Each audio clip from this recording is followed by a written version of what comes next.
Hello everyone, welcome back to my channel ASL pharma coaching. तो आज की इस वीडियो में डिस्कस करने वाले हैं फार्मास्यूटिकल एनालिसिस। ठीक है, फार्मास्यूटिकल एनालिसिस से related 40 plus short question with answer के साथ में यहाँ पर डिस्कस करेंगे, जो कि बहुत ज्यादा इंपॉर्टेंट हो गए। इस सब्जेक्ट का सब्जेक्ट कोड है BP102T। ठीक है, इसमें यूनिट 1 से लेके और यूनिट 5 तक पूरा डिस्कस करेंगे। ऑल ओवर सिलेबस जितना रहेगा फार्मास्यूटिकल एनालिसिस का। ठीक है, तो ये हमारा सब्जेक्ट होने वाला है बी फार्मा फर्स्ट सेमेस्टर का, जो हम सीरीज चला रहे थे कि जो है सारे सब्जेक्ट का शॉर्ट नोट प्रोवाइड करा रहे थे इन वीडियोस के माध्यम से। तो अदर वीडियो की जो है वीडियो अपलोड कर दिया है, प्लेलिस्ट में जाके आप देख सकते हैं। फार्मास्यूटिक्स हो गया जैसे, ठीक है, इनऑर्गेनिक केमिस्ट्री हो गया, एचएपी हो गया। ठीक है, तो आज के इस वीडियो में ये एक बचा था सब्जेक्ट जो है फार्मास्यूटिकल एनालिसिस, इसको भी इसमें कवर करेंगे। ठीक है, my name is Aman, also NIPER and GPAT qualified. Let's start now. Question number first. क्वेश्चन नंबर फर्स्ट है डिफाइन मोल फ्रैक्शन। तो बात करते हैं मोल फ्रैक्शन क्या होता है। Mole fraction is the ratio of the number of moles of compounds in a mixture to total number of moles in a mixture. ठीक है, it is way to expressing the concentration of the solution. Mole fraction एक वे होता है, एक formula होता है जिससे हम किसी भी सॉल्यूशन का कंसंट्रेशन जो है पता करते हैं। ठीक है, तो इसका फार्मूला क्या होता है। एक्स सपोज सोल्यूट है कोई, मोल ऑफ सोल्यूट, किसी भी सोल्यूशन में कितने मोल सोल्यूट के हैं और टोटल मोल सोल्यूशन में कितने हैं, यानी कि सॉल्वेंट और सोल्यूट दोनों के मोल को मिला के जो टोटल मोल हुए और मोल ऑफ सोल्यूट के मोल। ठीक है, दोनों को रेशियो जो होता है, this is called mole fraction. Okay, next बात कर लेते हैं। जैसे एक्स सॉल्वेंट निकालना है हमें, तो mole of solvent and mole of solution, solution में कितने मोल है और सॉल्वेंट में कितने मोल्स हैं। ठीक है, तो दोनों का रेशियो क्या होगा हमारा, एक्स सॉल्वेंट निकाल लेंगे। ठीक है, तो दोनों का इक्वल 1 होना चाहिए। ठीक है, तो ये हमारा होता है मोल फ्रैक्शन, यानी कि क्या होता है, रेशियो दोनों का, जो सॉल्वेंट है और पूरा मिक्सचर है उसका मोलिक्यूल का रेशियो, और सॉल्वेंट और सॉल्यूट के मोल का मिक्सचर जो होता है रेशियो होता है। ठीक है, this is called mole fraction. तो ये फार्मूला है, फार्मूला याद कर लीजिए। ठीक है, ये कंसंट्रेशन को पता करने के लिए होता है, कंसंट्रेशन को एक्सप्रेस करने के लिए एक मेथड होता है। ठीक है, नेक्स्ट क्वेश्चन की बात करते हैं। How can prepare 1 molar oxalic acid. 1 molar oxalic acid कैसे प्रिपेयर करेंगे। ठीक है, dissolve in accurately weight of the 126.07 gram of oxalic acid in sufficient amount of water to give or produce thousands ml of the 1 molar oxalic acid solution. ठीक है, तो इसमें क्या करते हैं हम 126.07 ग्राम ऑक्जेलिक एसिड जो है डिजोल्व करेंगे किसमें, 1000 ml ऑफ द, यानी कि 1 लीटर में। तो ये हमें क्या मिलेगा, 1 मोलर ऑक्जेलिक एसिड मिलेगा। ठीक है, अब यहाँ पर मास जो रिक्वायर्ड रहता है हमें कैसे कैलकुलेट करेंगे, तो सबसे पहले मोलरिटी कैलकुलेट करना होगा, फिर मोलर मास क्या है, रिक्वायर्ड वॉल्यूम कितना चाहिए मुझे। ठीक है, फिर 1000 से जो है डिवाइड कर देंगे तो हमारा निकल के आ जाएगा 1 molar of oxalic acid solution कैसे प्रिपेयर करेंगे। ठीक है, ऑक्जेलिक एसिड लेंगे, उसको वे करेंगे और उसको डिजोल्व करेंगे और वॉल्यूम मेकअप कर देंगे जितना हमें रिक्वायर्ड होगा वॉल्यूम। ठीक है, तो ये हमारा बन जाएगा ऑक्जेलिक एसिड। नेक्स्ट अभी क्वेश्चन नंबर 3 की तरफ चलते हैं। क्वेश्चन नंबर 3 की अगर बात करते हैं, यहाँ पर give the principle behind the limit test of chloride, जो कि बहुत ज्यादा इंपॉर्टेंट है। क्लोराइड के लिमिट टेस्ट का प्रिंसिपल है। Limit test for chloride is based on the chemical reaction between the silver nitrate. ये एक केमिकल रिएक्शन पे पूरी तरह से इसका प्रिंसिपल जो होता है क्लोराइड लिमिट टेस्ट का बेस होता है कि क्या रिएक्शन होती है, silver chloride, silver nitrate and soluble chloride in the presence of dilute nitric acid. यानी कि सिंपल सा रिएक्शन देखिए, ये हमारा कोई भी क्लोराइड कंटेनिंग कंपाउंड रहेगा या फिर डायरेक्टली क्लोरीन की बात कर रहे हैं यहाँ पर। ठीक है, फिर सिल्वर नाइट्रेट के साथ में रिएक्शन कराएं in the presence of the nitric dilute nitric acid to form the white precipitate in the form of the silver chloride, this is called white precipitate. ठीक है, और साथ ही साथ NO3 बनेगा। ठीक है, तो ये साइड प्रोडक्ट रहेगा। मेजर जो हमारा प्रेसिपिटेट बनेगा, जो ट्रेबिलिटी देखने को मिलेगी वो किसके फॉर्म में मिलेगी, सिल्वर क्लोराइड के फॉर्म में देखने को मिलेगी। ठीक है, तो यहाँ पर देखिए The reaction produces a silver chloride which appear as a solid particle in the solution. Solution में ये जो हमारा AgCl है, सिल्वर क्लोराइड है, एज अ सॉलिड पार्टिकल की तरह व्हाइट प्रेसिपिटेट दिखेगा. This is the called principle of the limit test of chloride. तो ये रिएक्शन जरूर याद रखना है, ठीक है. नेक्स्ट अभी बात कर लेते हैं क्वेश्चन नंबर 4. क्वेश्चन नंबर 4 की अगर बात करते हैं यहाँ पर, write the various solvent used in acid base titration. जो हमारा एसिड बेस टाइट्रेशन आपने देखा होगा, उसमें डिफरेंट डिफरेंट सॉल्वेंट यूज करते हैं, ठीक है. तो पहला है protogenic solvent, protophilic solvent and aprotic solvent and amphiprotic solvent, ठीक है. तो प्रोटोजेनिक सॉल्वेंट क्या होता है? They are acidic in property. Protogenic होता है यानी कि प्रोटॉन जनरेशन करने वाला, acidic in nature. These solvent have the relatively high dielectric constant. They are ionized. ठीक है, ये क्या होता है? आयोनाइज होता है, हाई इलेक्ट्रिक कांस्टेंट होता है इसका. प्रोटोजेनिक सॉल्वेंट का मतलब होता है जो कि प्रोटॉन यानी एसिड लविंग होते हैं. For example acetic acid, formic acid, propionic acid, ठीक है. फिर आता है protophilic solvent. They are basic in nature. ये क्या होता है? बेस लविंग होते हैं. React with the acid to form the solvated proton का फॉर्मेशन करते हैं. This solvent have the high dielectric constant. They are ionised. Example की बात करते हैं पायरिडीन, डाइमेथाइल फॉर्मामाइड, ठीक है, एथाइलिन डाइएमीन. तो ये हमारे प्रोटोफिलिक सॉल्वेंट के एग्जांपल होते हैं. और प्रोटो एप्रोटिक सॉल्वेंट की बात करते हैं यहाँ पर. These are solvents which cannot be able to donate the hydrogen. ये डोनेट नहीं करते हैं हाइड्रोजन को. In this solvent both acidic and basic property are entirely absent. यहाँ पर क्या होता है? दोनों में होती है एप्रोटिक प्रॉपर्टी में क्या होता है? बेसिक और एसिडिक दोनों प्रॉपर्टी प्रेजेंट होती हैं. For example hexane carbon tetrachloride, ठीक है. फिर हम बात करते हैं एम्फीप्रोटिक सॉल्वेंट.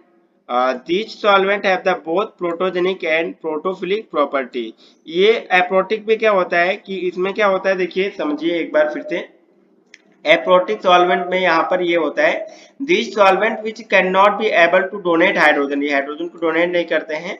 और इस सॉल्वेंट में acidic and basic property are entirely absent रहती है. एप्रोटिक में ना ही एसिडिक प्रॉपर्टी होती है ना ही बेसिक प्रॉपर्टी होती है. बट एम्फीप्रोटिक सॉल्वेंट में क्या होता है? इसमें दोनों प्रॉपर्टी प्रेजेंट होती है, प्रोटोजेनिक एंड प्रोटोफिलिक, यानी कि एसिडिक और बेसिक दोनों प्रॉपर्टी होती है. For example water and ethanol, ठीक है. तो आपको एसिड बेस टाइट्रेशन से रिलेटेड जो सॉल्वेंट होते हैं वो क्लियर होगा. एक बार फिर से क्लियर करता हूँ. प्रोटोजेनिक जो एसिड लविंग होते हैं, प्रोटोफिलिक जो बेसिक लविंग होते हैं, एप्रोटिक दोनों प्रॉपर्टी एब्सेंट रहती हैं, और एम्फीप्रोटिक दोनों प्रॉपर्टी होती हैं एसिडिक बेसिक, ठीक है. तो आई होप तो आपको ये क्लियर होगा. नेक्स्ट बात कर लेते हैं question number 5. Right the summary of acid base theory. Right the summary of acid base theory. Acid base theory से रिलेटेड हमें कुछ इंपॉर्टेंट पॉइंट्स हैं. नेम ऑफ थ्योरी, एसिड और बेस की क्या प्रॉपर्टी होती है उसकी बात करते हैं. सबसे पहले मोस्ट इंपॉर्टेंट है आरएनएस थ्योरी, ठीक है. अकॉर्डिंग टू आरएनएस थ्योरी क्या करता है? किसी भी एसिड और बेस को जब हम वाटर में डिजोल्व करते हैं, ठीक है, एक्वस में डिजोल्व करते हैं, तब उसकी जो प्रॉपर्टी शो करती है वही हम एसिड और बेस डिफाइन करते हैं इसमें अकॉर्डिंग टू आरएनएस थ्योरी, ठीक है. अब सपोज एसिड को वाटर में डिजोल्व किया, तो वो अगर हाइड्रोजन आयन H+ आयन जो है अगर डोनेट कर रहा है, H+ आयन डोनेट कर रहा है तो वो एसिड होगा, ठीक है. और वहीं पर अगर हाइड्रोक्सिल आयन डोनेट कर दे रहा है तो वो बेस होगा, ठीक है. ब्रॉन्स्टन-लॉरी थ्योरी क्या कहती है? प्रोटॉन डोनर, यानी कि जो H+ डोनेट करेगा, प्रोटॉन है H+ जो कि डोनेट करेगा वो एसिड होगा, और जो प्रोटॉन को एक्सेप्ट करने की पावर रखता है वो बेस होगा. Next, according to Lewis acid base theory, electron pair acceptor, जो हमारे इलेक्ट्रॉन है यानी निगेटिव चार्ज वाले, उसको क्या है? पॉजिटिव चार्ज वाला है तो एक्सेप्ट करेगा, तो वो क्या होगा? एसिड होगा. नेक्स्ट, बेस में क्या है? इलेक्ट्रॉन पेयर डोनर, जो इलेक्ट्रॉन डोनेट करेगा, निगेटिव चार्ज जो डोनेट करेगा, this is called base according to Lewis acid base theory, ठीक है. फिर है ओसोनविच थ्योरी. ओसोनविच थ्योरी क्या कहता है? Cation donor and anion acceptor. ऐसे कंपाउंड्स जो कैटायन होते हैं उनको डोनेट करते हैं और एनायन को एक्सेप्ट करते हैं. Cation it means positive charge, anion means negative charge. यानी कि जो पॉजिटिव चार्ज को डोनेट करते हैं और नेगेटिव चार्ज को एक्सेप्ट करते हैं, दिस इज कॉल्ड एसिड। ठीक है, फिर बेस क्या होते हैं, cation acceptor and anion donor. अब ऐसे कंपाउंड जो कैटायन यानी कि प्लस चार्ज को कौन डोनेट एक्सेप्ट करेंगे, माइनस चार्ज वाले जो कि बेस होंगे। ठीक है, और एनायन को डोनेट माइनस चार्ज डोनेट कौन करेंगे, बेस करेंगे। ठीक है, तो cation acceptor and anion donor, this is called base according to Usanovich theory. ठीक है, Lux fluid theory, Lux fluid theory क्या होती है, ऑक्साइड आयन एक्सेप्टर एसिड होंगे और ऑक्साइड आयन डोनर जो होंगे वो बेस होंगी। तो टोटल ये 5 थ्योरी थी एसिड बेस से रिलेटेड, जो कि मोस्ट इंपॉर्टेंट है। यहाँ पर आरएनएस थ्योरी, ठीक है, Arrhenius theory, Bronsted theory, Lewis acid base theory, ये तीनों बहुत ज्यादा इंपॉर्टेंट है। ठीक है, इंपॉर्टेंट ये भी है। तो पांचों थ्योरी आप पढ़ लीजिए, उनका मीनिंग क्या होता है। ठीक है, मैं आशा करता हूँ ये आपको बहुत ज्यादा क्लियर होगा नोट्स, क्योंकि इससे शॉर्ट में मैं कुछ नहीं बना सकता नोट्स। अब इससे शॉर्ट क्या चाहिए आपको, ये आप कॉपी पे बना लीजिए और उसको अच्छे से पढ़ लीजिए। ये आपके लिए कॉम्पिटिटिव एग्जाम जीपैट नाइपर में भी यहाँ से क्वेश्चन पूछे जाते हैं। ठीक है, नेक्स्ट अभी बात कर लेते हैं क्वेश्चन नंबर 6। अगर क्वेश्चन नंबर 6 की बात करते हैं यहाँ पर, define diazotization, define diazotization. Di का मतलब क्या होता है, दो, एजो ग्रुप लगा है, इट मीन वहां पर नाइट्रोजन है। ठीक है, दो नाइट्रोजन, ऐसा कंपाउंड बनाना है जिसमें दो नाइट्रोजन बने, डाई एजोटाइजेशन करवाना है। ठीक है, तो देख लेते हैं, diazotization is a chemical reaction, एक तरह से केमिकल रिएक्शन होता है, convert primary aromatic amine into the diazonium salt. जो हमारा प्राइमरी एरोमेटिक एमीन है, ये क्या है, प्राइमरी एरोमेटिक एमीन है। It's mean primary aromatic amine कैसे है, क्योंकि जो हमारा अमोनिया होता है NH3, वहां से 1 हाइड्रोजन रिप्लेस करके और ये रिंग लगा दिया गया है, एक ग्रुप लगा दिया गया है, दिस इज कॉल्ड प्राइमरी। ठीक है, सिर्फ एक हाइड्रोजन को रिप्लेस किया गया था, इसलिए प्राइमरी एनिलीन है ये। ठीक है, अब इसकी हम रिएक्शन कराएंगे नाइट्रिक एसिड के HNO2 के साथ में, और HCl की प्रेजेंस में 0 से 5 डिग्री सेल्सियस टेम्परेचर रहेगा। ठीक है, लो टेम्परेचर पे। ठीक है, तो क्या बनेगा, बेंजीन डाई एजोनियम क्लोराइड बनेगा। ठीक है, तो इस Cl से ये हमारा मिल जाएगा क्लोरीन, और ये मिलेगा N2, एक N पहले से था, एक N पहले से था, और ये हमारा H2O बन जाएगा। तो ये क्या बना, बेंजीन डाई एजोनियम, दो नाइट्रोजन है, डाई एजो हो गया, एजोनियम क्लोराइड, और ये क्लोराइड, तो ये एक तरह से साल्ट होता है। तो इस तरह से डाइजोनियम साल्ट का फॉर्मेशन होता है। ठीक है, नेक्स्ट अभी बात कर लेते हैं क्वेश्चन नंबर 7 की। अगर क्वेश्चन नंबर 7 की बात करते हैं यहाँ पर, डिफाइन आयोडोमेट्री। ठीक है, डिफाइन आयोडोमेट्री, जो कि एक तरह से प्रेसिपिटेशन टाइट्रेशन से रिलेटेड है। ठीक है, iodometry is method chemical analysis that determine the concentration of iodine. ये क्या करता है, आयोडोमेट्री में क्या करते हैं, एक मेथड होता है केमिकल एनालिसिस का, जिसमें हम आयोडीन के कंसंट्रेशन को डिटरमाइन करते हैं, या फिर और other substance react with the iodine, और कौन से सब्सटेंस आयोडीन से रिएक्ट कर रहे हैं, it is also known as the iodometric titration. यही क्या होता है, हमारा आयोडोमेट्रिक टाइट्रेशन होता है। Iodometric titration is a method used to measure the amount of oxidizing agent in a solution. Oxidizing agent कितने हैं सोल्यूशन में, कितने अमाउंट में, उसको भी हम आइडेंटिफाई करते हैं, मेजर करते हैं। ठीक है, इस मेथड से, आयोडोमेट्री से। तो इस तरह से हम टाइट्रेशन करते हैं। नेक्स्ट अभी बात कर लेते हैं, यहाँ पर देखिए प्रोसेस ऑफ आयोडोमेट्रिक टाइट्रेशन, क्या प्रोसेस होता है आयोडोमेट्रिक टाइट्रेशन का। तो सबसे पहले सोल्यूशन लेंगे जिसको हमें टाइट्रेट करना है, उसमें ऐड करेंगे आयोडीन। ठीक है, आयोडीन ऐड करेंगे, साथ ही साथ ऑक्सीडाइजिंग एजेंट ऐड करेंगे, और ब्यूरेट में हम क्या फिल करेंगे, सोडियम थायोसल्फेट सोल्यूशन। ब्यूरेट में क्या फिल किए, सोडियम थायोसल्फेट सोल्यूशन, और इसको हम क्या करेंगे, टाइट्रेट करा देंगे। Control addition of sodium thiosulfate to be iodine solution, नीचे क्या रहेगा, आयोडीन सोल्यूशन रहेगा, हमारा ऑक्सीडाइजिंग एजेंट्स ऐड रहेंगे इसमें, और इसको टाइट्रेट करेंगे। टाइट्रेट करेंगे तो ब्लू कलर फॉर्मेशन होगा, due to iodine starch reaction होगी, आयोडीन स्टार्च रिएक्शन होगी, और ब्लू कलर का फॉर्मेशन होगा। तो end point reaches when the blue colour fades, blue colour आएगा। ठीक है, तो ये प्रोसेस था आयोडोमेट्रिक टाइट्रेशन का, और ये हमारा डिफिनीशन हो गया आयोडोमेट्री का। ठीक है, नेक्स्ट अभी बात कर लेते हैं क्वेश्चन नंबर 8 की। क्वेश्चन नंबर 8 की अगर बात करते हैं यहाँ पर, what do you understand from the neutralization curve. क्या होता है neutralization curve, neutralization curve is a graph that show how the pH solution change when an acid and base are mixed. अगर एसिड और बेस को mix किया जाए, acid और base को मिक्स किया जाए तो सोल्यूशन है कोई, उसका कितना पीएच चेंज होता है, सोल्यूशन का कितना पीएच चेंज हो रहा है, this is called the neutralization curve या फिर न्यूट्रलाइजेशन ग्राफ बोलेंगे। It use to determine the amount of acid base needed to neutralize solution. अब हम इस मेथड को न्यूट्रलाइजेशन कर्व जो है इसको हम इसलिए भी यूटिलाइज करते हैं डिटरमाइन करने के लिए कि किसी भी सोल्यूशन में कितना नीड होता है एसिड और बेस को न्यूट्रलाइज करने के लिए, ठीक है। तो pH of the analyte solution का पीएच रहेगा, ठीक है, और वॉल्यूम ऑफ टाइट्रेंट एडेड कितना हम ऐड कर रहे हैं, ठीक है, एक इक्विवेलेंट पॉइंट आएगा, ठीक है।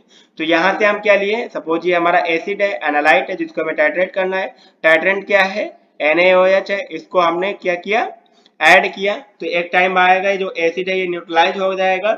यही हमें मेजर करना है, जो हमारा न्यूट्रलाइजेशन कर्व होता है कि कितने अमाउंट में हम NaOH को ऐड करें कि ये हमारा एसिड जो है न्यूट्रलाइज हो जाए, ठीक है। इसी को मेजर करने के लिए हम न्यूट्रलाइजेशन कर्व को यूज करते हैं। ओके, नेक्स्ट क्वेश्चन नंबर 9 की अगर बात करते हैं, right the principle of polarography. Polarography का प्रिंसिपल क्या होता है, जो कि यूनिट 5 से ये क्वेश्चन है, बहुत इंपॉर्टेंट है, ये लॉन्ग क्वेश्चन भी पूछा जाता है, ठीक है। इंट्रोडक्शन एंड प्रिंसिपल, अगर बात करते हैं पोलैरोग्राफी का, polarography is a sub class of voltammetry. Voltammetry एक प्रोसेस होता है जिसका एक सब क्लास होता है polarography, where the working electrode is the dropping mercury electrode. जो वर्किंग इलेक्ट्रोड रहता है क्या रहता है, ड्रॉपिंग मर्करी इलेक्ट्रोड रहता है। Current versus potential are the recorded, यहाँ पर करंट वर्सेस पोटेंशियल जो होता है ग्राफ रिकॉर्डेड करते हैं। When current is applied to the cell and gradual changing current takes place, वहां पर ग्रेडियल चेंजिंग होती है, अप्लाई करते हैं सेल को, ठीक है। अभी देखते हैं इसका प्रिंसिपल।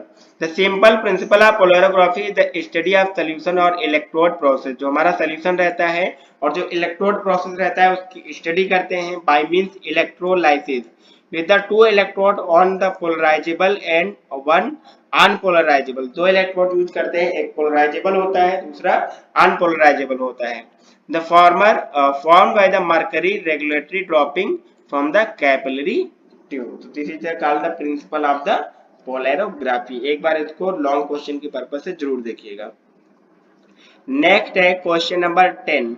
क्वेश्चन नंबर 10 की अगर बात करते हैं, give the principle of Volhard method. Volhard method का क्या प्रिंसिपल होता है, अगर बात करते हैं वोलार्ड मेथड की, तो Volhard method is based on the formation of colour compound end point. इसमें क्या होता है, एंड पॉइंट पे एक तरह से कलर कंपाउंड का फॉर्मेशन होता है।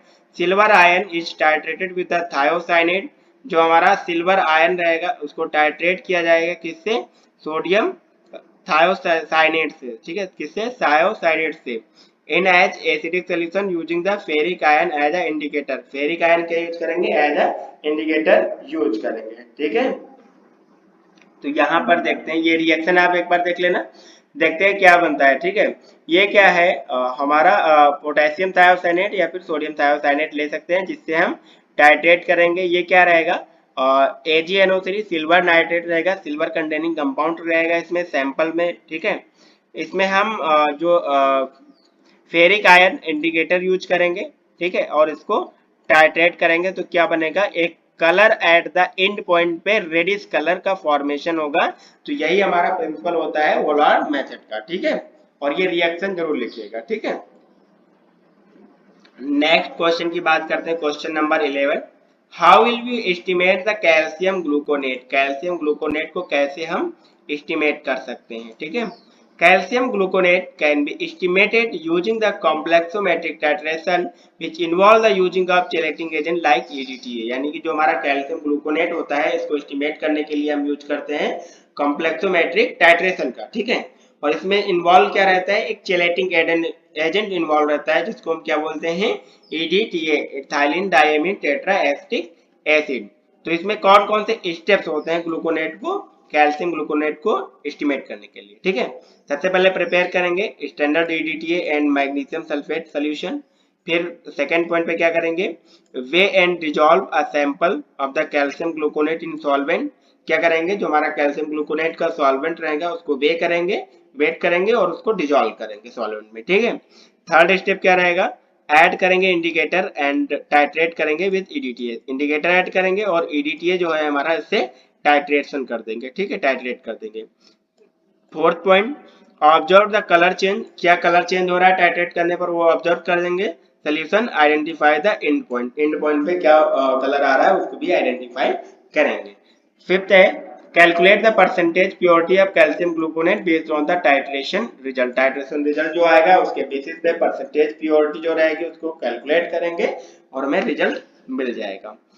अब यहाँ से देखिए ये हमारा क्या है, कैल्शियम ग्लूकोनेट है, कैल्शियम ग्लूकोनेट है, एनालाइट है, जो कि इसको हमें टाइट्रेट करना है किससे, ईडीटीए से, ईडीटीए से टाइट्रेट करेंगे, इसमें एक इंडिकेटर डालेंगे, ठीक है, टाइट्रेट करेंगे, जो एंड पॉइंट पे कलर चेंज होगा उसको हम मेजर कर लेंगे, ठीक है। This is the called the estimation of the calcium gluconate process and steps, ठीक है, ये आपको क्लियर होगा। नेक्स्ट क्वेश्चन की तरफ बात करते हैं, question number 12, describe the term molarity, describe the term molarity, molarity क्या होता है, molarity is a unit of concentration, एक तरह से कंसंट्रेशन को एक्सप्रेस करने की यूनिट होती है, जैसे कि molarity, normality, mole fraction, molality, ये सब क्या थी, और जो हमारा कंसंट्रेशन को एक्सप्रेस करने की यूनिट थी, ठीक है।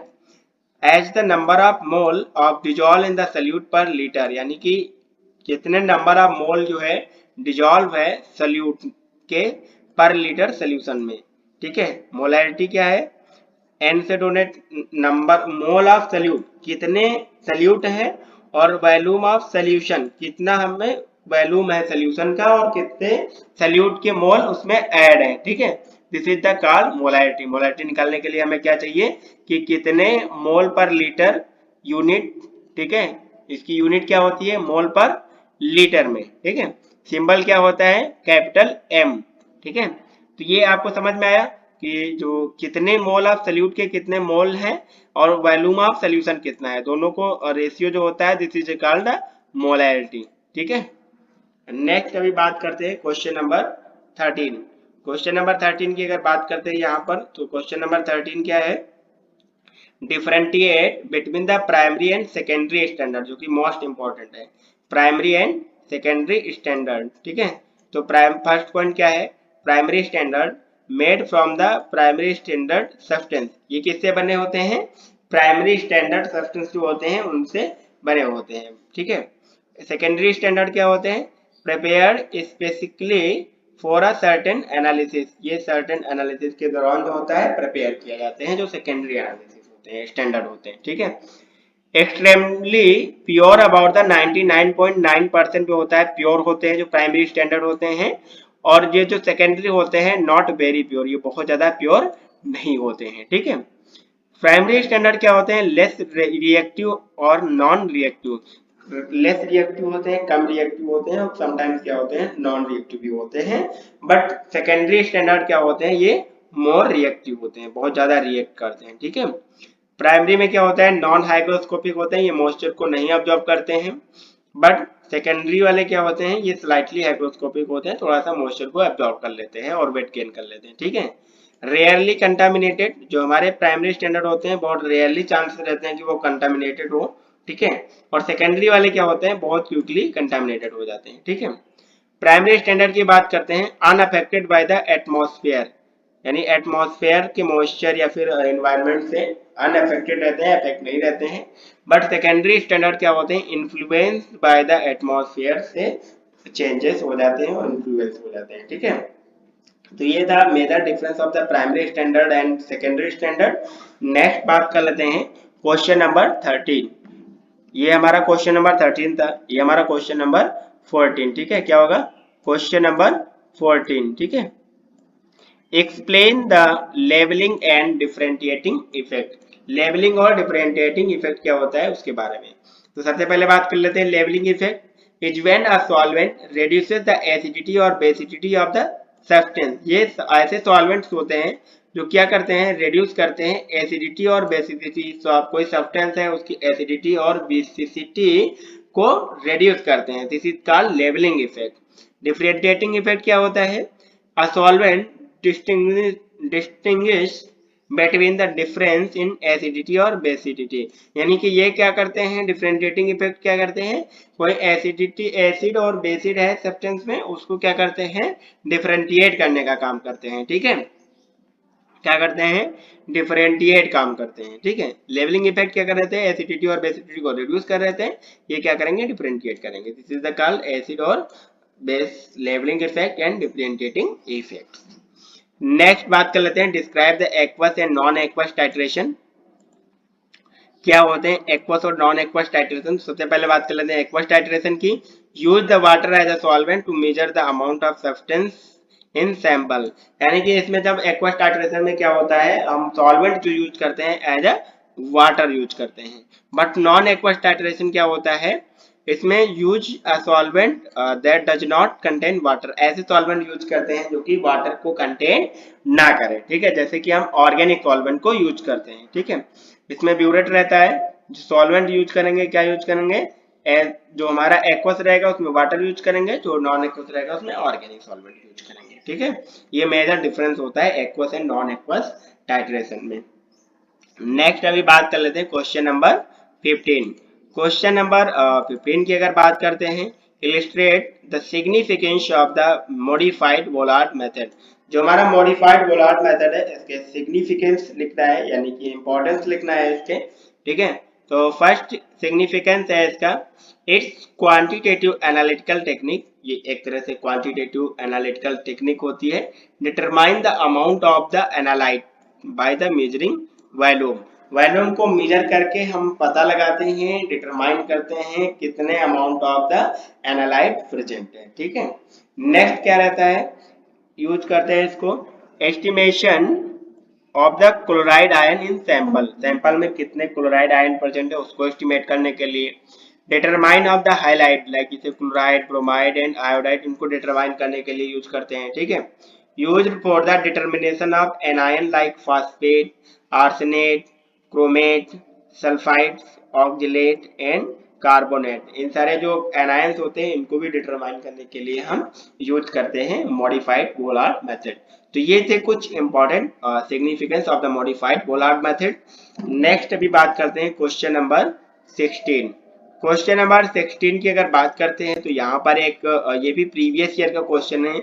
ये एक रिएक्शन दी गई थी। ठीक है, predict the given example of reaction is related to which titration. ये रिएक्शन जो है किस टाइट्रेशन से रिलेटेड है। ठीक है, तो ये हमने क्या, ये क्लोराइड है, ठीक है, पोटेशियम क्लोराइड, और AgNO3 एक्वस यूज किया था, और AgCl एज अ प्रेसिपिटेट बन रहा था। ठीक है, पोटेशियम नाइट्रेट जो एक्वस बन रहा था। It's a double displacement reaction and precipitation reaction which is not directly related to the titration। ये डायरेक्टली टाइट्रेशन से रिलेटेड नहीं है, बट ये प्रेसिपिटेशन रिएक्शन होती है, तो हम कह सकते हैं प्रेसिपिटेशन टाइट्रेशन से रिलेटेड होती है। ठीक है, नेक्स्ट अभी बात कर लेते हैं यहाँ पर क्वेश्चन नंबर 16। क्वेश्चन नंबर 16 की अगर बात करते हैं, define the term oxidation and reduction. Oxidation is the process where the substance loss of electron क्या करता है, लॉस ऑफ इलेक्ट्रॉन। ये ऑक्सीडेशन रिएक्शन देखिए, ये H2 है। ठीक है, ये 2H प्लस का फॉर्मेशन हुआ और 2 इलेक्ट्रॉन का लॉस हो गया। ठीक है, क्या कर रहा है, loss of electron, this is called oxidation. while reduction is the process where the substance gain of electron। substance क्या कर रहा है, गेन करेगा इलेक्ट्रॉन। ये F2 था। ठीक है, और यहाँ पे 2 इलेक्ट्रॉन इसने गेन किया तो क्या बन गया, 2F माइनस बन गया। ठीक है, इसने क्या किया, इलेक्ट्रॉन को गेन कर लिया। This is called reduction. Next अभी बात कर लेते हैं question number 17। Explain about standard and indicator electrode. क्या होते हैं standard and indicator electrode. Standard electrode क्या होते हैं, also known as reference electrode, measure the potential of indicator electrode. यानी कि जो हमारा इंडिकेटर इलेक्ट्रोड होता है उसके पोटेंशियल को क्या करते हैं, मेजर करते हैं। जो हमारे स्टैंडर्ड इलेक्ट्रोड होते हैं जिनको क्या बोलते हैं, रेफरेंस इलेक्ट्रोड बोलते हैं। ठीक है, इंडिकेटर इलेक्ट्रोड क्या होते हैं, are use to measure the concentration of ion in solution. जो हमारे इंडिकेटर इलेक्ट्रोड होते हैं वो क्या करते हैं, मेजर करते हैं concentration of ion in solution. ठीक है, तो दो तरह से इलेक्ट्रोड होते हैं, एनालाइट सोल्यूशन रहता है, इसमें दो इलेक्ट्रोड ऐड करते हैं, indicator electrode and reference electrode. Reference electrode क्या करता है, मेजर करता है पोटेंशियल ऑफ इंडिकेटर, ये इंडिकेटर इलेक्ट्रोड है, इसके पोटेंशियल को मेजर करेगा। और इंडिकेटर इलेक्ट्रोड क्या करता है, जो हमारा कंसंट्रेशन इस सोल्यूशन में आयन है उनके कंसंट्रेशन को मेजर करेगा। ठीक है, नेक्स्ट अभी बात कर लेते हैं क्वेश्चन नंबर 18। क्वेश्चन नंबर 18 की अगर बात करते हैं, discuss the electrochemical method of analysis. ठीक है, इलेक्ट्रोकेमिकल मेथड क्या होता है एनालिसिस का, तो electrochemical analysis is the technique that is the use the electrical stimulation. इसमें क्या करते हैं, यूज करते हैं electrical stimulation to the study of chemical reactivity of sample. Sample में केमिकल रिएक्टिविटी क्या रहती है, उसको हम इलेक्ट्रिकल स्टिमुलेशन मेजर करने के लिए यूज करते हैं electrochemical method. It can be use to measure the potential and current in solution. ये क्या करते हैं, सॉल्यूशन में पोटेंशियल और करंट को मेजर करते हैं। ठीक है, ये इसका स्ट्रक्चर है। ठीक है, जो कि आप एक बार प्रैक्टिस कर लेना, इसको ड्रा कर लेना, लॉन्ग क्वेश्चन में पूछा जा सकता है। नेक्स्ट अभी बात कर लेते हैं, outline the various technique to outline the various techniques of analysis used in the pharmaceutical. Pharmaceutical में कौन कौन सी एनालिसिस की टेक्निक्स होती है जिनको हम यूज करते हैं। Pharmaceutical analysis use the variety of technique to identify the measure the chemical substance. Analysis क्या होता है, जिसमें हम क्वांटिटेटिव एंड क्वालिटेटिव एनालिसिस करते हैं किसी भी सब्सटेंस की, यानी कि किसी भी सब्सटेंस की क्वालिटी को चेक करते हैं और उसकी क्वांटिटी को चेक करते हैं। This is called analysis. ठीक है, अब quantitative analysis and qualitative analysis दो मेजर टेक्निक्स होती है फार्मास्यूटिकल एनालिसिस में। अगर क्वांटिटेटिव एनालिसिस की बात करते हैं केमिकल मेथड में, तो हमारा volumetric method analysis, gravimetric analysis, gasometric analysis आता है। साथ ही साथ physiochemical method, instrumental method, microbiological method and biological method, तो ये सारे मेथड्स होते हैं, टेक्निक्स होती हैं फार्मास्यूटिकल एनालिसिस की। नेक्स्ट अभी बात कर लेते हैं, classify different types of redox titration. Different types के रेडॉक्स टाइट्रेशन होते हैं। ठीक है, तो यहाँ पर रेडॉक्स टाइट्रेशन ब्रोमोमेट्री, सेरीमेट्री, डाइक्रोमेट्री, आयोडोमेट्री एंड परमैग्नोमेट्री, ये सब क्या होते हैं, रेडॉक्स टाइट्रेशन के एग्जांपल्स होते हैं या फिर सब टाइप्स होते हैं रेडॉक्स टाइट्रेशन के। ठीक है, नेक्स्ट अभी बात कर लेते हैं, differentiate between accuracy and precision. ठीक है, accuracy and precision. Accuracy is how close the measurement is to the true value. ठीक है, सपोज ये क्या है हमारा, ये एक ट्रू वैल्यू थी। ठीक है, ये एक ट्रू वैल्यू थी, जैसे हमें क्या करना है, टारगेट करना था इस ट्रू वैल्यू को। ठीक है, ट्रू वैल्यू को टारगेट करना था। तो यहाँ पर 4 एरो जो है मैंने इस पे लगाया। ठीक है, निशाना लगाया इस पे, तो ये हमारी ट्रू वैल्यू के चारों क्या है, पास है। क्या है, चारों ट्रू वैल्यू के पास है। ठीक है, तो इसमें क्या बोला गया है, accuracy close of measurement is true value. जो हम मेजर कर रहे हैं, मेजरमेंट वैल्यू जो है हमारी, जो हम एरो इस पे पिक कर रहे हैं, ठीक है, वो क्या है, ट्रू वैल्यू के एकदम क्लोज है। ठीक है, बट यहाँ पर बात किया गया है प्रिसीजन में, क्या है, how close repeated measurement are the to each other. इसमें ट्रू वैल्यू से मतलब नहीं है, इसमें जो बार बार हमने जो मेजर वैल्यू है, जो मेजर करना था, एरो जो पिक किया इस पे। ठीक है, तो क्या हुआ कि ये एरो जो है चारों पास पास है, आपस में तो पास पास है, बट ये ट्रू वैल्यू के पास नहीं है, बट ये आपस में पास पास है। This is called precision and accuracy. ये एक्यूरेसी और ये प्रिसीजन। ओके, नेक्स्ट अभी बात कर लेते हैं question number 24। Discuss the role of indicator in titration. Titration में इंडिकेटर का क्या रोल होता है। In titration, an indicator is substance that changes the color to indicate the end point of reaction. यानी कि इंडिकेटर क्या करता है, चेंज करता है कलर, जो कि हमें आइडेंटिफिकेशन के लिए, डिटरमिनेशन के लिए हेल्पफुल करता है एंड पॉइंट। ठीक है, फॉर एग्जांपल फेनोप्थलीन, मिथाइल ऑरेंज, ये मेजर एग्जांपल होते हैं जो मोस्टली यूज किए जाते हैं। ठीक है, ये जैसे टाइट्रेशन करते हैं, ब्यूरेट में फिल करते हैं, और टाइट्रेंट एंड जो हमारा एनालाइट रहता है सैंपल, उसमें क्या ऐड कर देते हैं, इंडिकेटर ऐड कर देते हैं, और यहाँ पर टाइट्रेशन कर देते हैं, ठीक है। तो कलर चेंज मिल जाता है end point due to help of the indicator. Okay, next अभी बात कर लेते हैं क्वेश्चन नंबर 25। क्वेश्चन नंबर 25 की अगर बात करते हैं यहाँ पर, तो क्वेश्चन नंबर 25 है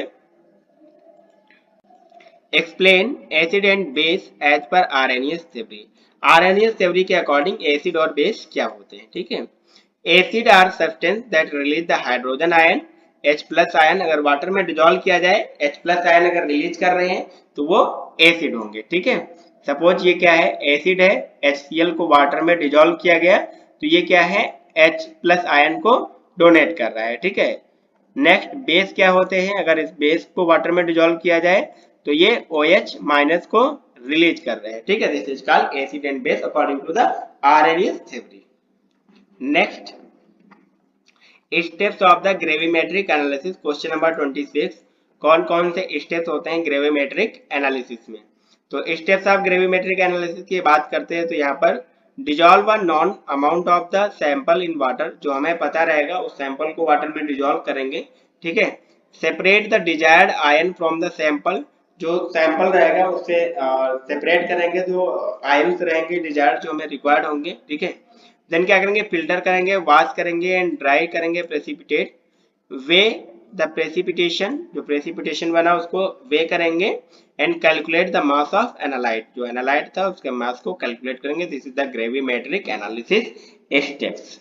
नेक्स्ट अभी बात कर लेते हैं question number 27। Explore the term dichrometry. Dichrometry क्या होता है, डाइक्रोमेट्री की बात करते हैं। Dichrometry is a chemical analysis technique that use the potassium dichromate. यहाँ पर क्या होता है, एक केमिकल एनालिसिस टेक्निक होती है, यहाँ पर पोटेशियम डाइक्रोमेट यूज करते हैं to determine the amount of solute in sample, ठीक है। It is the type of redox titration. यहाँ पर क्या करते हैं, जो हमारा टाइट्रेंट यूज करते हैं पोटेशियम डाइक्रोमेट यूज करते हैं, इसीलिए हम इसको बोलते हैं डाइक्रोमेट्री। नेक्स्ट है question number 28। Define metal ion indicator with the suitable example. Metal ion indicator क्या होते हैं और उसके example. A metal ion indicator is an organic compound that detect the presence of the metal ion in the solution. जो metal ion indicator होते हैं वो क्या करते हैं, एक तरह से ऑर्गेनिक कंपाउंड्स होते हैं और ये किसी भी सॉल्यूशन में कितने कौन से मेटल प्रेजेंट है, उस मेटल आयन प्रेजेंट है उसको डिटेक्ट करने का काम करते हैं, ठीक है। It changes colour when to bind to the metal, यानी कि मेटल से बाइंड करते हैं और कलर चेंज कर देते हैं, ठीक है। ये मेटल है और यहाँ से कॉम्प्लेक्स बना लिए, जो हमारा सोल्यूशन में आयन रहेंगे, ठीक है। Metal in complex plus EDTA MEDTA complex बना, ये मेटल है और ये EDTA क्या है, हमारा चिलेटिंग एजेंट है, ठीक है। और ये क्या बना लिया, MEDTA कॉम्प्लेक्स बना लेगा, ठीक है। तो यही होते हैं हमारे मेटल आयन इंडिकेटर और ये थे उसके एग्जाम्पल्स। नेक्स्ट अभी बात कर लेते हैं question number 29। Describe the various types of error and method for the minimising the them, यानी कि कौन कौन सी एरर्स होती हैं और कैसे हम मिनिमाइज कर सकते हैं। तो error there are mainly 3 types, determinate error and indeterminate error और दूसरा होता है ग्रॉस एरर, ठीक है, जिसमें डिटर्मिनेट और इनडिटर्मिनेट दोनों की स्टडी करते हैं, ठीक है। डिटर्मिनेट एरर क्या होता है, error known to the analyte, error हमें पता चल जाता है, ठीक है, पता होती है किस वजह से हो सकता है एरर। इनडिटर्मिनेट एरर क्या होता है, मे और नॉट बी एबल, यानी कि हमें पता भी हो सकता है ना भी पता हो सकता है, ये एक्सीडेंटल एरर भी बोलता है, ठीक है। तो डिटर्मिनेट एरर में क्या आता है, instrumental error, personal error, chemical error and error in methodology, ठीक है।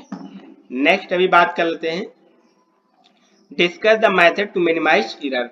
जो एरर है उसको कौन कौन से मेथड से हम मिनिमाइज कर सकते हैं। जैसे पर्सनल एरर, पर्सनल एरर किसकी वजह से होती है, वर्कर की वजह से होती है।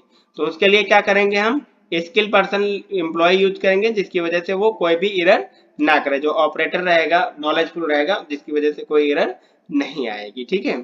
इंस्ट्रूमेंटल एरर क्या रहेगा कि इसको मिनिमाइज करने के लिए हम क्या करेंगे, प्रॉपरली चेक करेंगे अपने इंस्ट्रूमेंट को काम कर रहा है या नहीं कर रहा है, प्रॉपर क्लीन है या नहीं है। तो इस तरह से हम इंस्ट्रूमेंटल एरर को जो है मिनिमाइज कर सकते हैं। केमिकल एरर की बात करते हैं। केमिकल एरर में क्या है, authentic sources of without impurities must be used analysis, यानी कि जब भी हम कोई भी केमिकल स्टैंडर्ड केमिकल यूज कर रहे हैं तो ऐसा केमिकल यूज करेंगे जिसमें इम्प्योरिटी ना हो, ठीक है। The quality of chemical reagent can be check, जो क्वालिटी पहले यूज करेंगे केमिकल उसकी क्वालिटी को हम चेक कर लेंगे, जिसकी वजह से जो हमारा फाइनल प्रोडक्ट बनेगा उसमें कोई भी केमिकल की वजह से एरर नहीं आएगी। दूसरा है error in methodology, the error can be avoided the following standard method, जो भी हमारा स्टैंडर्ड मेथड जो भी प्रोसीजर रहता है उसमें भी एरर हो सकती है। जैसे कि हम जो भी स्टैंडर्ड प्रोसीजर यूज करेंगे प्रॉपर रेफरेंस से यूज करेंगे, कंटिन्यूअस मॉनिटरिंग के साथ यूज करेंगे, by skilled person can be employed the minimise this error. इस वजह से इस तरह से हम मेथडोलॉजी एरर को मिनिमाइज कर सकते हैं, ठीक है। इनडिटर्मिनेट एरर क्या होता है? Indeterminate error, since indeterminate error not predictable, इसको हम प्रेडिक्ट नहीं कर सकते हैं क्योंकि ये रैंडमली आता है, रैंडम एरर भी बोलते हैं इसको। Entire procedure of the analysis should be carried out in the well plan, हम वेल प्लान के साथ करते हैं, ठीक है, पूरा प्रोसीजर अच्छे से करते हैं, पूरे मेथड सारे अच्छे से करते हैं, बट फिर भी कुछ ना कुछ उसमें एरर आ जाता है, ठीक है। यही होता है हमारा इनडिटर्मिनेट एरर। तो अगर आपको ये वीडियो समझ में आ रही है तो हमारे चैनल एएसएल फार्मा कोचिंग को सब्सक्राइब कर लीजिए, ठीक है। वीडियो को लाइक कर दीजिए, कमेंट करके अपना सजेशन जरूर बताइएगा वीडियो कैसी लगी, और अपने दोस्तों के साथ शेयर कर दीजिए। साथ ही साथ सब्सक्राइब कर लीजिए चैनल को और बेल आइकन को दबाना बिल्कुल भी मत भूलिएगा, ठीक है। आपका एक लाइक शेयर कमेंट और सब्सक्राइब जो है हमें बहुत ज्यादा मोटिवेट करता है नेक्स्ट वीडियो को बनाने के लिए, ठीक है।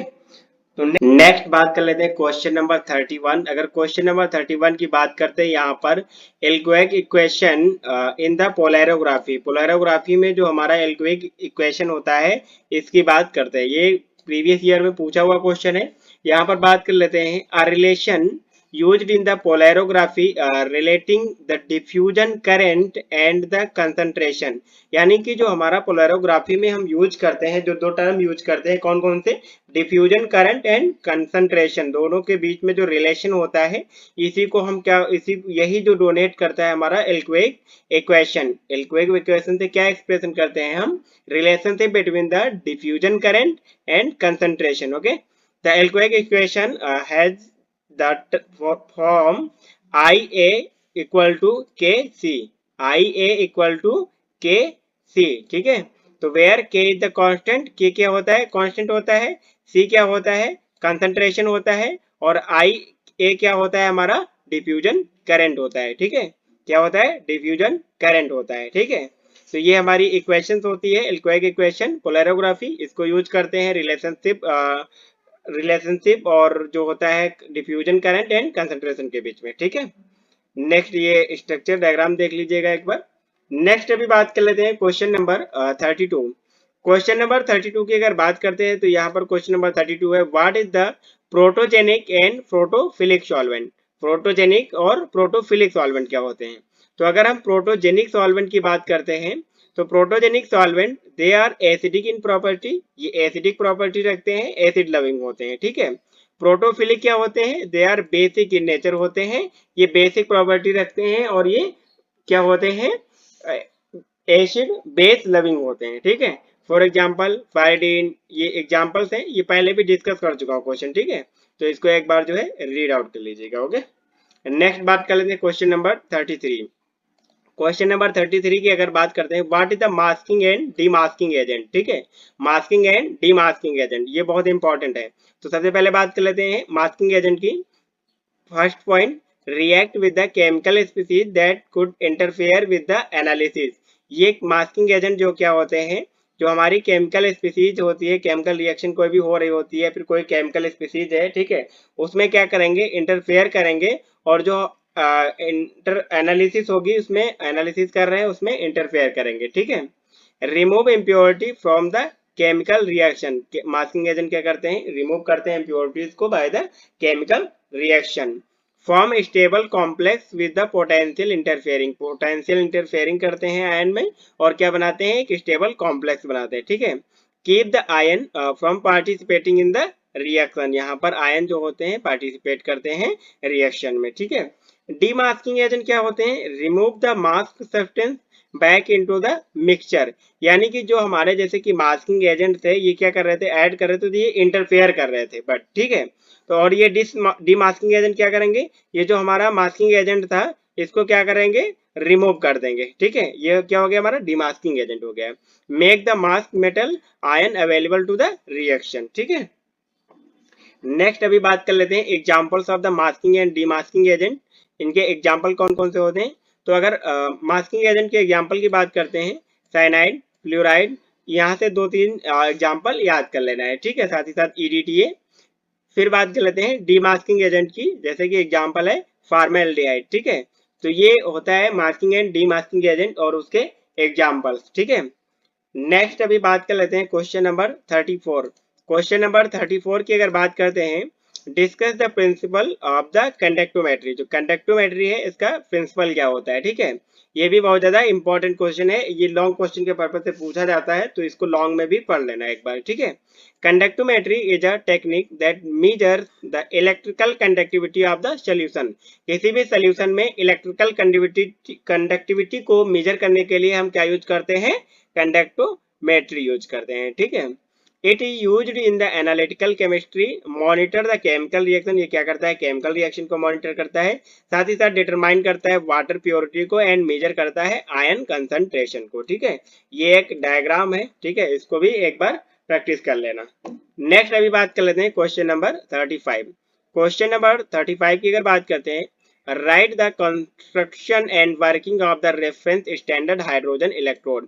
तो इसका कंस्ट्रक्शन एंड वर्किंग पूरा डिटेल में, ये लॉन्ग क्वेश्चन मोस्टली पूछा जाता है, ठीक है। तो इसको लॉन्ग क्वेश्चन के पर्पज से एक बार जो आपने नोट्स बनाया है वहां से जरूर देखिएगा, ठीक है। तो यहाँ पर शॉर्ट टर्म में देख लेते हैं, standard electrode potential also known as the standard reduction potential. जो हमारा स्टैंडर्ड इलेक्ट्रोड पोटेंशियल होता है इसी को क्या बोलते हैं, स्टैंडर्ड रिडक्शन पोटेंशियल बोलते हैं, okay. Is measure of the tendency of the half cell. ये क्या करता है, हाफ सेल की टेंडेंसिटी को मेजर करता है to gain electron and undergo the reduction under the standard condition. ये क्या करता है, गेन करता है इलेक्ट्रॉन्स को एंड रिएक्शन होती है कौन सी, reduction under the standard condition में, ठीक है। ये हमारा हाइड्रोजन इलेक्ट्रोड है, ठीक है।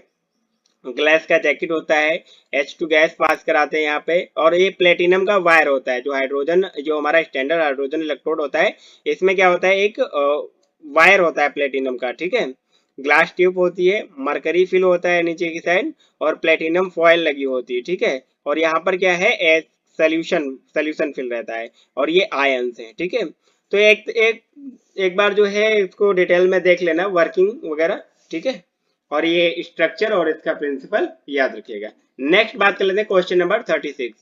क्वेश्चन नंबर 36 की अगर बात करते हैं यहाँ पर, write the application of the diazotization titration. जो हमारा डाई एजोटाइजेशन टाइट्रेशन होता है उसका एप्लीकेशन।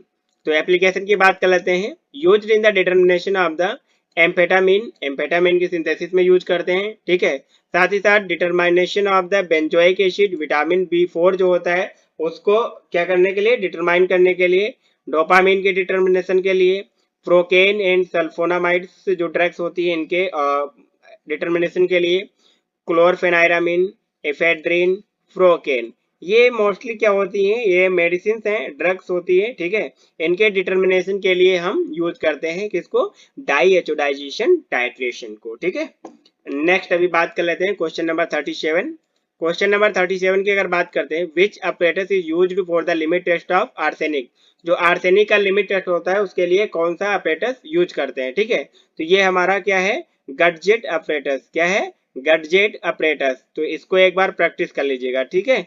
ये गडजेट अपरेटस होता है जो कि स्पेशल अपरेटस यूज करते हैं आर्सेनिक के लिमिट टेस्ट के लिए। और जैसे हमने क्लोराइड, सल्फेट, इनके लिए क्या यूज कर रहे थे, नेस्लर सिलेंडर यूज कर रहे थे। बट आर्सेनिक के लिए एक स्पेशल इंस्ट्रूमेंट यूज करते हैं, अपरेटस यूज करते हैं, जिसको क्या बोलते हैं, गडजेट अपरेटस, ठीक है। तो इसको एक बार प्रैक्टिस कर लीजिएगा, ठीक है। नेक्स्ट अभी बात कर लेते हैं, mention edition of Indian pharmacopoeia. जो इंडियन फार्माकोपिया होते हैं उसके कौन कौन से एडिशन होते हैं, ये सारी चीजें यहाँ पर डिस्कस करेंगे इस क्वेश्चन में। फर्स्ट एडिशन कब आया था, 1955 में, ठीक है।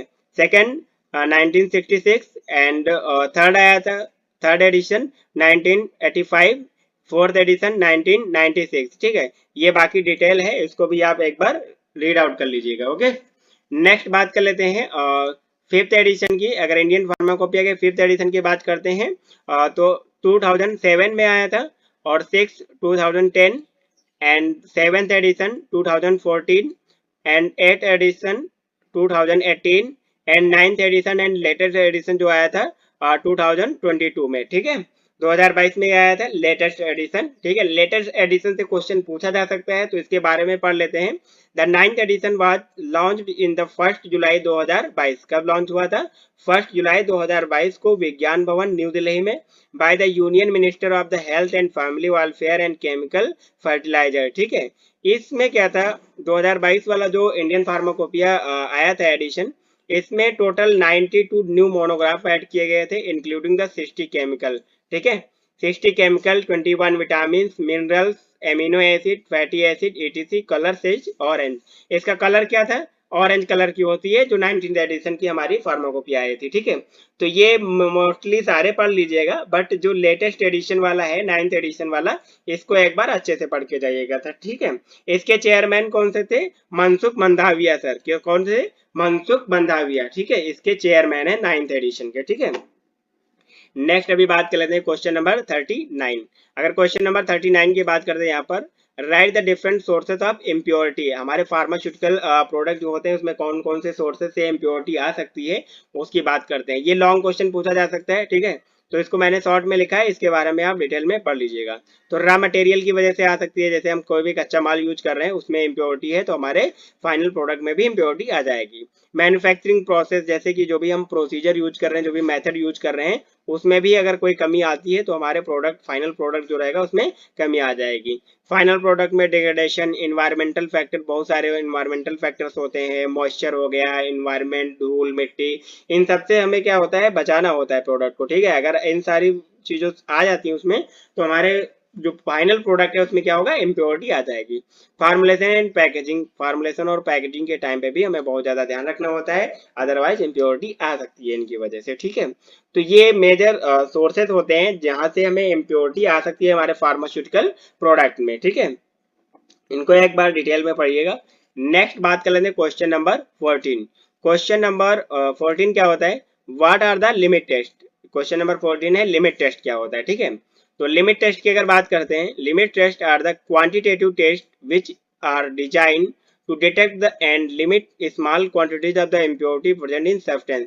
किसी भी सब्सटेंस में कोई भी अगर small amount of impurity present है, तो उसको डिटेक्ट करने के लिए हम क्या करते हैं, लिमिट टेस्ट परफॉर्म करते हैं, ठीक है।